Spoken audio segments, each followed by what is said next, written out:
kış lastiği zaten hava şartlarıyla alakalı. Normalde 10 derecenin altına düştüğü zaman kış lastiği ya da 4 mevsim lastikler daha aktif oluyor. Yaz gibi performans olmuyor ama tabii İstanbul'da da çok fazla 2 senedir kış yok. Yağmur daha has safhada. Yani birincisi araçlarına göre, yapacakları yola göre, kullanacakları kilometreye göre lastik almalıdır. Zaten dünyada 5 tane baba marka var. Diğerleri bir 30-35 tane marka var. Hepsi bu insanların. Markayla markasının arasındaki fark zaten kilometre. İşte onun yani kriterlerini araç sahibi belirliyor normalde. Yani bizim gibi lastikçiler elindekini satmaktansa adama sormalılar ki ne kadar kullanacaksın. Adam 6 ay kullanacaksa 3 ay kullanacak, 10 gün kullanacak. Bilemiyorsun ki. Kilometre az yapıyor, çok yapıyor. Normalde kış lastiği dediğim gibi 10 derecenin altına düştüğü zaman takılması lazım. Aralıkta. Normalde kanun Türkiye'de Aralık 1 Nisan 1 arası biliyor. Ama dediğim gibi dereceyle alakalı. Şimdi mevsimlerde değişti bilemiyorsun ki.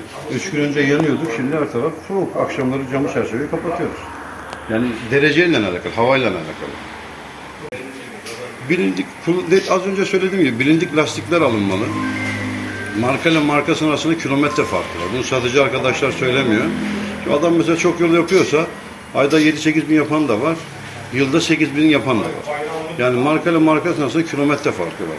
Yani adam araç sahipleri lastik alacak arkadaşlardan, lastikçilerden diyecek ki işte ben bu kadar daha kullanacağım. Yolda bu kadar kilometre yapıyorum.